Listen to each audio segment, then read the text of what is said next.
Internet, Magic Man here from MMOBomb.com, bringing you another first look video. This time it's the MMORPG Skyforge, published by my.com and developed by the Allods team and Obsidian Entertainment. Now we're going to spend about 20-25 minutes, whatever, inside the game, checking it out. This isn't a true first look. I recorded one blind where I just walked in and started playing it, and quite honestly, it would have been unfair because you really got to play for a little while before you start getting into things. So, we're going to jump around, give you a feel for the game, give you some basic thoughts on it, get you an idea on whether or not it's for you. Right now the game is in closed beta, and it's running until the 18th for this current beta round. So, if you have a beta key, you can get in, or if you buy one of the founder packs, you can get in. So check out their site if you want to do that. Now, this is the Ascension Atlas. We're going to cover that a little later. To give you a few big pieces of information on Skyforge, if you're not familiar with it and haven't been following it very much, it is a tab target MMORPG. However, it's not required to be tab target, because abilities that are used against you and abilities that you use against enemies are affected by the direction, the area, the distance. So you don't have to be tab targeting. As long as your crosshair in the middle of the screen is over a target, that is who you're going to hit. You can tab between targets if you have various AoE abilities, or if you have a group of monsters you all want to attack at the same time. Looks like birds have been I will here also for a tell you while. this, if you're in closed beta, you already know, but if you haven't been in closed beta yet, I am cutting out most of the loading Remember the screens. news from If you're familiar with games bet like it's Phantasy there Star tonight. Online, the original, even Phantasy Star Online need to 2, get if to the you're heart of the one island of our and friends in eliminate the their East carrion able to play leader. that game, or you play it Birds on obey this West ugly Coast or creature. Western Without a Shores commander, here they will through scamper back to their burrows. the translator. This task is beyond the powers of mortal men. Think But you along can do those lines. It's not really an open world. It's kind of one of those where you have a hub off planet, and you're able to warp down to certain points on the planet to take on missions or adventures and then come on back type deal. So that's kind of the way this plays. If you're looking for a true big open world, World of Warcraft type MMORPG, this just isn't it. That's not the way this game's designed. So fair warning, if you liked Phantasy Star Online or Phantasy Star Online 2, then you're going to like the way Skyforge is set up, at least from a mission structure and a social hub structure and things like that. You pick the task you want to take on, and you can take it on in a group of 1, 2, 3, however many it gives you. And the difficulty is adjusted depending on if you're running them alone or in a group. As far as classes go, you have your usual kind of tanky classes in the Paladin, your ranged magic users. I'm playing the Cryomancer. You have your Berserker, so you've got melee in there as well. However, there is no dedicated healer, so don't think of tank, DPS, healer trinity going on here. That's not what's going on. Everybody's in a group's kind of responsible for keeping themselves alive, using their abilities, or picking up health orbs when you're fighting bosses, and helping to keep your allies alive, but there is no real dedicated healer. Also, one thing you didn't see when we started was character creation. That's because once you create a character, you're good to go. You don't go back to character creation unless you decide at some point to eliminate this character and start over. Well, what if I roll the wrong class, you're saying, Magic Man? You don't have to worry about it in Skyforge. Your class is determined by the weapon you have equipped, so you can change classes at any time. Which is useful if you're doing harder adventures or even raids when those are implemented, because you can change your makeup for each individual fight, not just, we're going to go do this raid, here's the makeup we need. You can change it on the fly just by swapping some of your equipment around. Another big difference between this and some other MMORPGs on the market right now is you're not going to level in the traditional sense. You're not going to level from 1 to 2 to 3 all the way to 70 and then go do your high-end level cap. You can see in the lower left-hand corner, you have a stat there. I've got 410 right now. That's your proficiency, your prestige type stat. And certain gear has a requirement level and actually adds to your proficiency. So you can keep equipping better and better gear, leveling some of your abilities, and then unlock a higher proficiency gear for you to wear. So there's no real level progression, it's power progression. And we'll show that to you in a little bit towards the end of the video when we cover the Ascension Atlas. When you're talking about creating and gaining power on your character, there's basically 3 ways to do it. The first, probably you guessed, is your equipment. Now, in this game, there's not a ton of equipment. You're not going to be getting a shoulder piece, a chest piece, a pants, a boots. Nope, not happening here.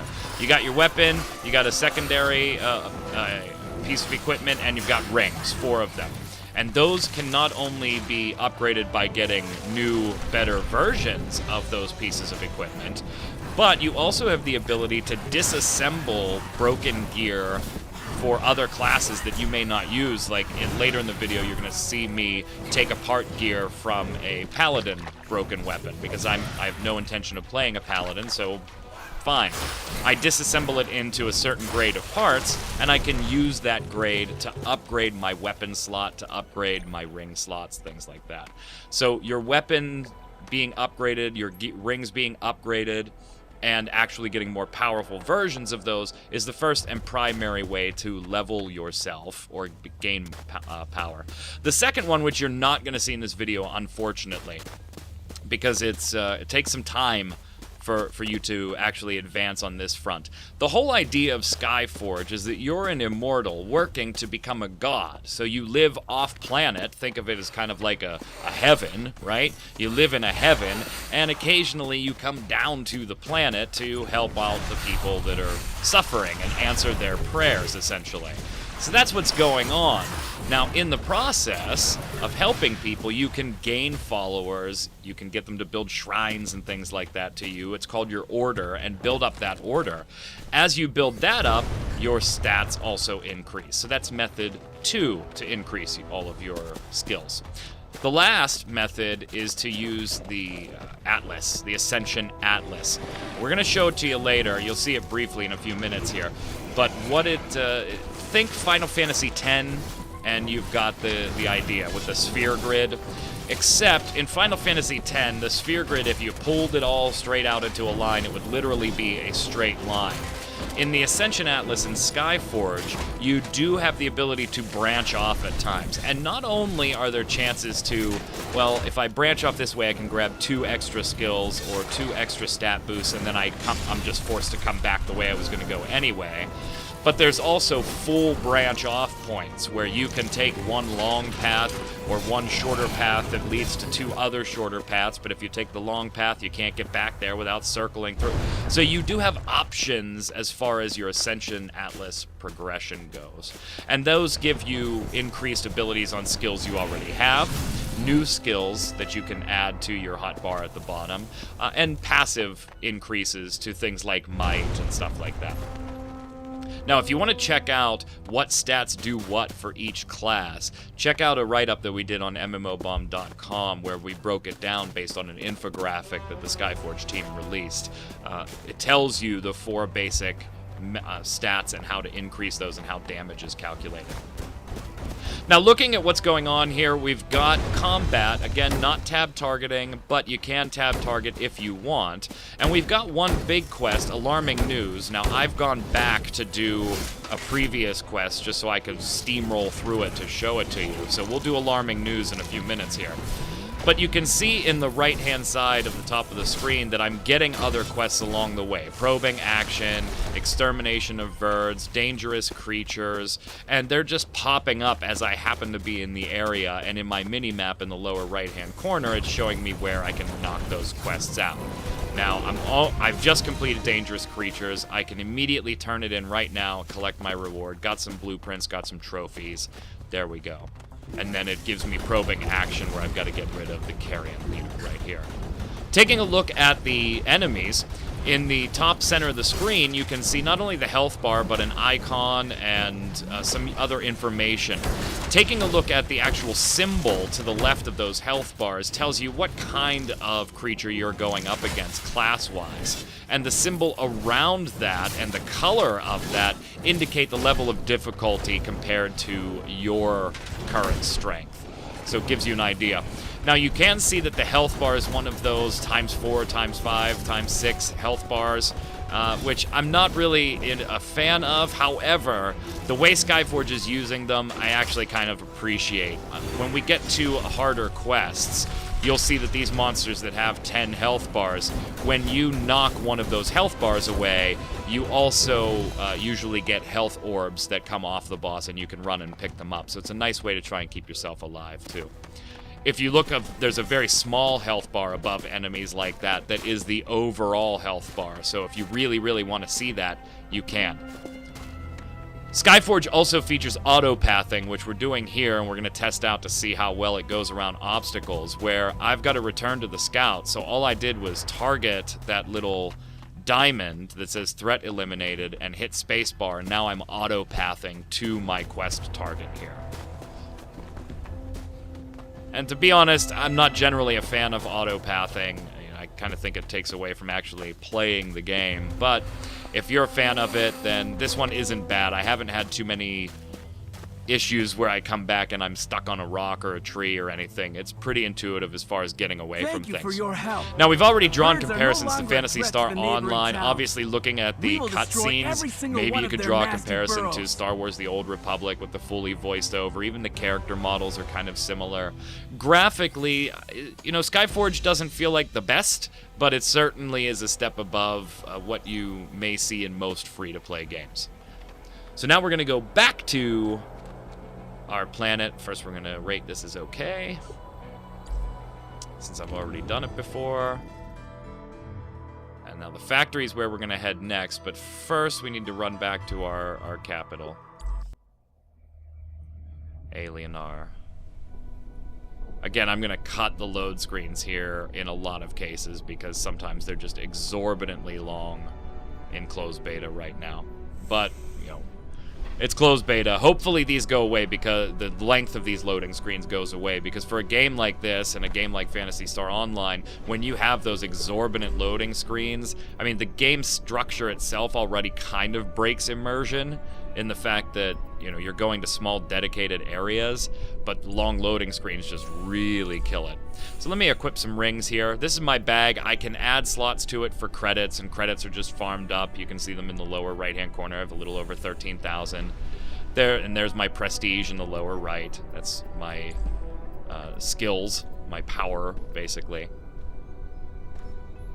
Blueprints. You can buy bag slots in chunks for different credits, and obviously it gets more expensive as you go. So here's your basic equipment screen. Above, you see my 4 rings. To the left on the screen, to the right of my character, you see my primary weapon. On the right-hand side, you see my defenses.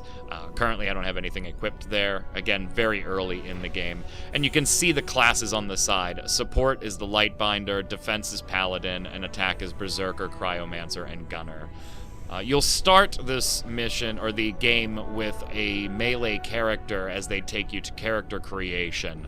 But then you'll be able to, as part of the tutorial, actually change classes, and you can do it at any time.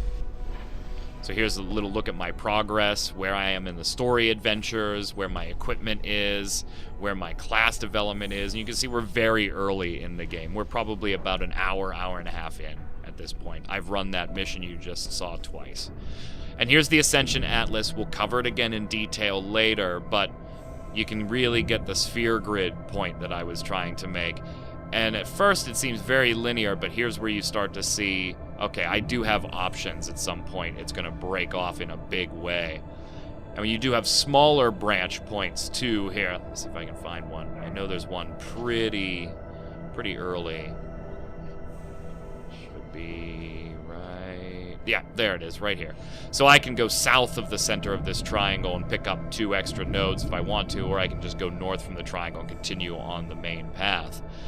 You use these sparks that you see at the bottom of the screen to unlock each of these nodes. And now here's where you start to see big splitting and big choices being made. Now, I'm sure you could farm up enough sparks over time to unlock all of these, but if there's certain things you want to get at certain times, you do have the ability to customize your character through this, through the Ascension Atlas. Alright, so next up is bonus luck. I need 50 of these sparks of balance. I only have 40, so we're kind of pinned on the Ascension Atlas right now. We can't really do anything new.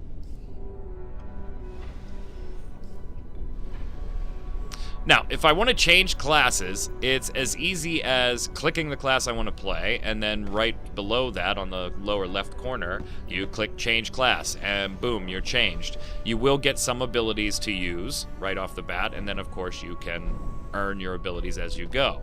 Melee characters, you have a combo system, so one skill can combo into another one, where ranged classes like the Cryomancer use a charge mechanic instead, where certain abilities can be immediately fired or have 1 or 2 charge levels and do extra damage or extra effects if you take the time to actually charge it. So here's some of the Gunner abilities. We're not going to switch to Gunner right now. We're going to stick with Cryomancer. But if you do play the support role, the Lightbinder, you have the option to set enemies or friends as the priority target. So I guess you can kind of use a Lightbinder as a healer if you want to, but everybody's still got to try and keep themselves up here. It's not made for that.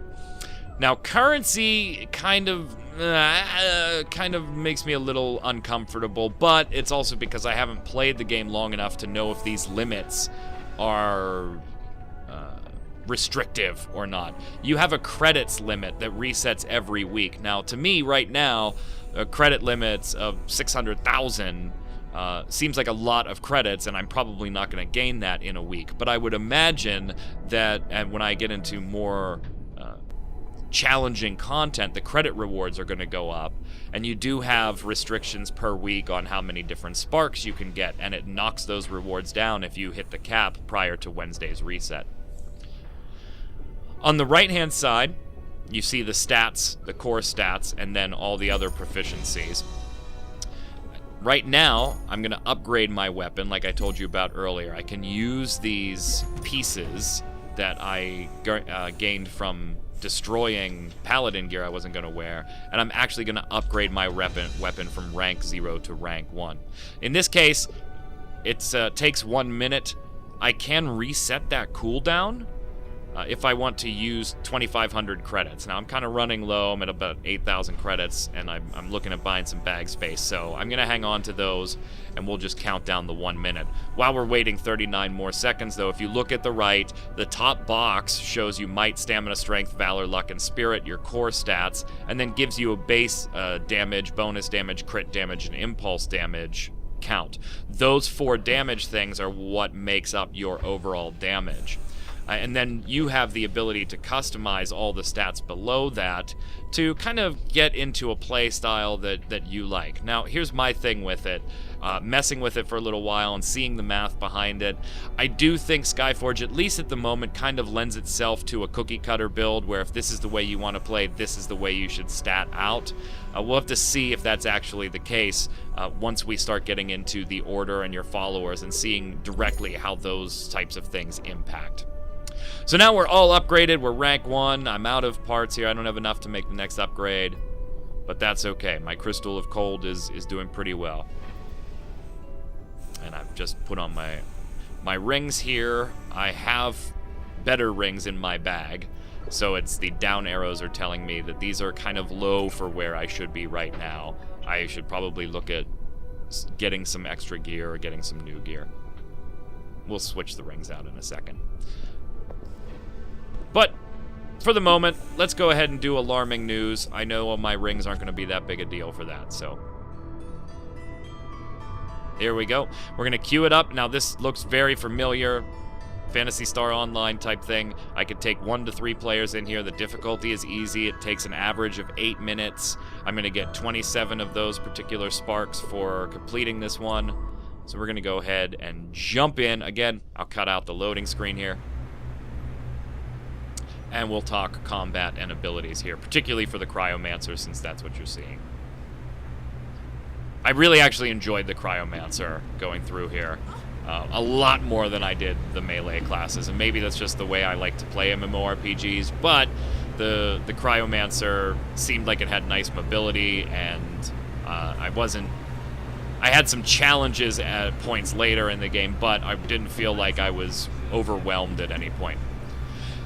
Alright, so let's talk hotbar and health and resources. The red bar below me, obviously my health, 512.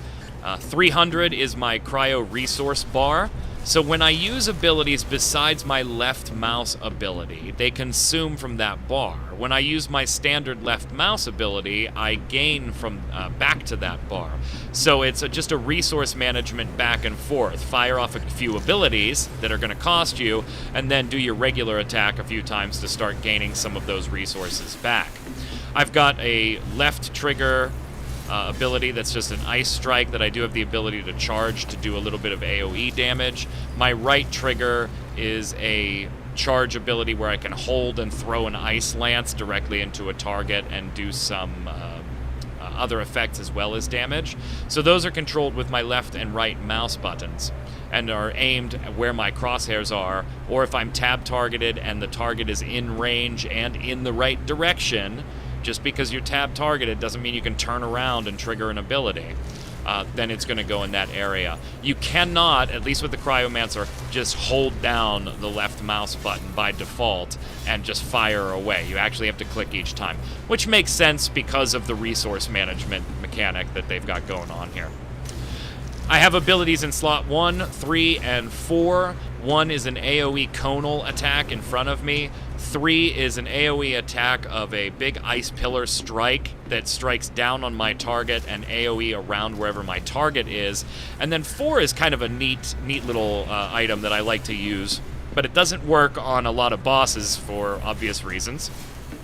It creates an ice duplicate of yourself with a certain amount of health compared to your health at the current time you summon it, and it draws aggro from everything around it.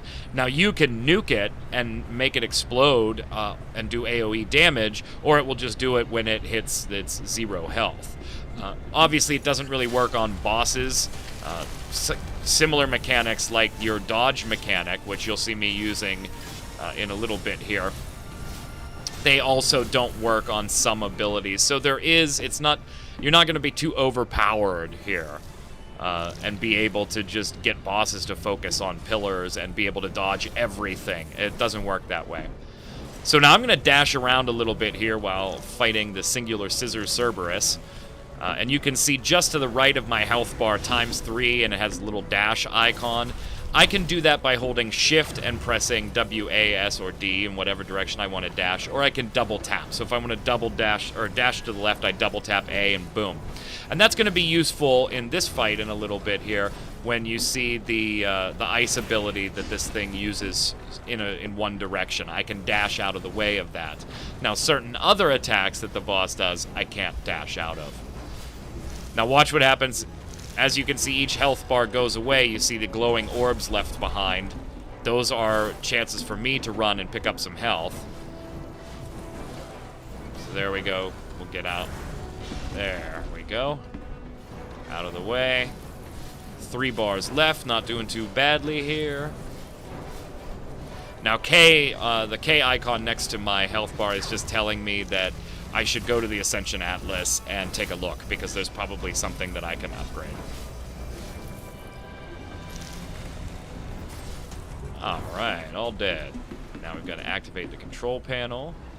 Got a Ring of Spirit, so those upgrades that we were looking for, ring-wise, looks like we're getting in here. Turn the platform, there we go.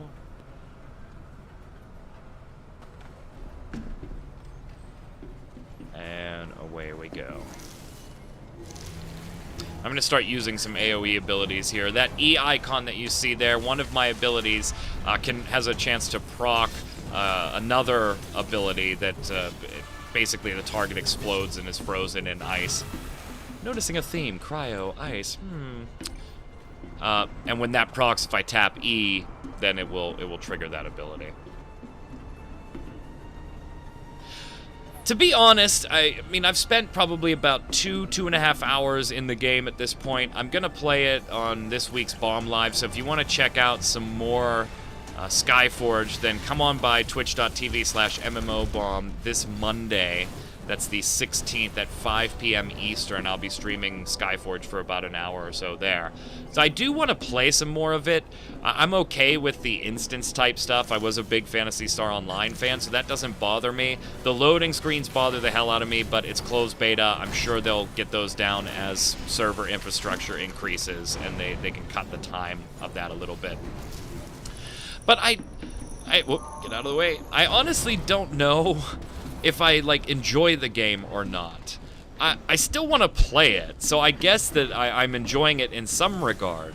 But I'm just concerned that the way it's structured so early, at least, and maybe this changes when you get, you know, a week into the game or whatever, I'm a little concerned that the game maybe just gets very, very, very repetitive at a certain point. And I know a lot of MMORPGs do, but it feels like that maybe you're doing the same thing. The cosmetics have just changed. Where you're at has changed. I do like what they're doing with some of their raids. They introduced a dev diary video right before beta launched a few days ago. So I do like some of the things that they're doing with raids. I do like the ability to switch classes if you get bored with one, or you just want to try something out, or if it's going to be beneficial to your group if you go with a different class. So there's a lot of things that Skyforge is doing that I like, but I don't know at this point, and again, I'm trying to be fair because I'm only a little bit into it, but I don't know if it's something I would sit there and play all that often yet. That could change as we get a little further into it and we start getting into creating an order and a following, and some of the other content that the devs have planned for the game starts to open up, because again, the beta is limited even content-wise on what we can do. So maybe that's it. I'm going to play it some more, so I am having a little bit of fun. I'm going to hold back judgment on, is this something I'm going to play a lot of when it actually launches, and see how the rest of my playthroughs and the development time goes out. It's not a bad game, don't get me wrong. I'm not saying it's a bad game. I just don't know how long it's going to keep the attention of some people, even myself. So we'll have to see. Get rid of these guys, and we are just about to the boss here. I'm trying to get to the main computer. All kinds of credits and trophies, more currency.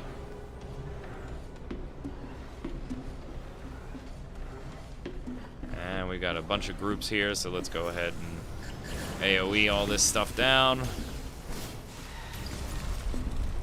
The combat does feel smooth. I will give it that.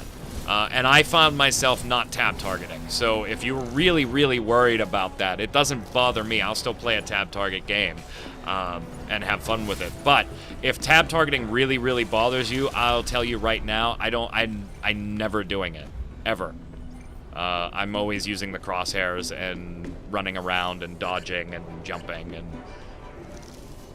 so if you're just dead set against a tab target game, I would still give this one a shot, because really there's not a huge need for it if you're just running around by yourself. I'm sure later in group content, when you need to focus target sometimes, that it will come into play there. But as far as sitting back playing it and just gaining some power, I'm not even hitting tab, so don't even let it concern you. Alright, get rid of this last guy here. Self-destruct AoE, get the hell out of there.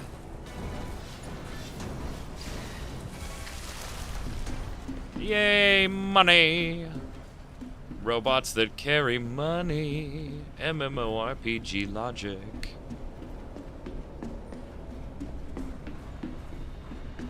And now we'll head to the boss. So this is, I don't want to say, yeah, technically this is like the first boss that has some true mechanics for you, even if you're in here by yourself. And then the next boss, the next mission, was sort of like a Siren Naga type fight with two people that there were some mechanics there too.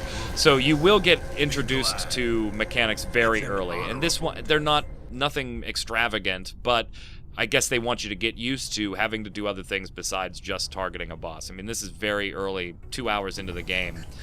and we've got a fight where we've got to hit control panels, control ads while we're doing it, just to get in and fight the boss. The next mission that you do, actually, there's a relationship between the two bosses where one shields the other, so you've got to beat the one that's shielding somebody until they hide in a crate, and then go ahead and nuke the guy that had the shield for a little bit and bounce back and forth. So you're going to get mechanics thrown at you very, very early. Very early. Get that control panel, get this one. Get rid of these ads. There's my E ability. Didn't even get to use it.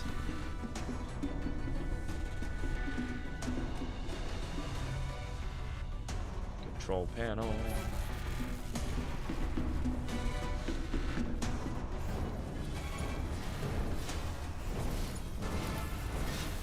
These things are dying so fast with these upgraded weapon. With this upgraded weapon, I don't even have a chance to use my E ability, really.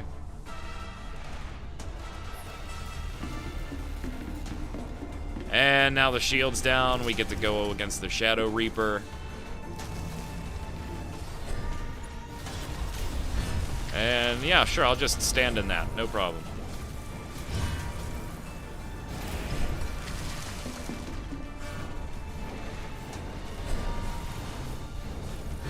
See, there's my statue.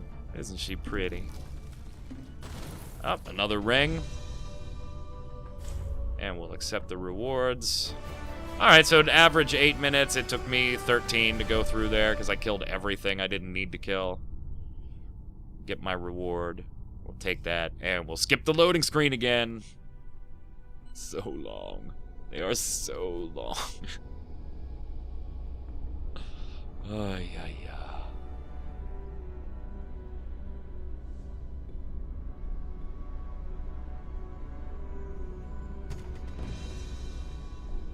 I guess this one was okay, too.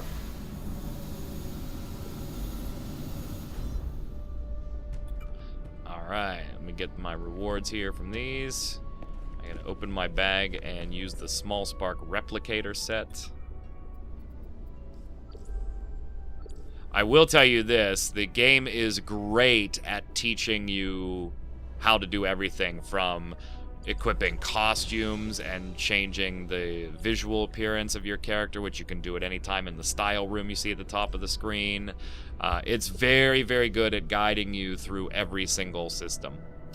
So let's take a look at the Ascension Atlas now that I have some of the sparks that I need. We're going to go ahead and get the bonus luck here. We only need 50. I've got 75. Now, ability... I need the Sparks of Destruction for ability Cryonic Pulse. That's my left mouse ability, but now I get a charge level on it, and the damage changes. So we'll go ahead and unlock that. And then this also costs... it costs 50. I only have 40 Destruction Sparks, so we're done there.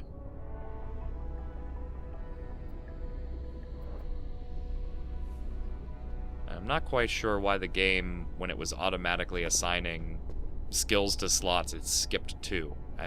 I've no idea why yet. Perhaps that's something we'll find out soon. Yep, so there's, it automatically put it in my, in place of the original Cryonic Pulse, so don't have to worry about it if it's a skill that's being upgraded. But that's it, gang. That's Skyforge, my.com, publishing, developed by the Allods team and Obsidian Entertainment, currently in closed beta. This round runs till March 18th, and then you'll have to get in the next one. You can buy your way into beta through a Founders Pack. You can get lucky and get a key somewhere. If you want to check it out some more, come on over on Monday, the 16th, to twitch.tv/MMOBomb. I'll be streaming it for our weekly episode of Bomb Live. And we can go a little further and see what happens. Until next time, gang, this is Magic Man from MMOBomb.com saying stay safe, and of course we'll see you out on the servers.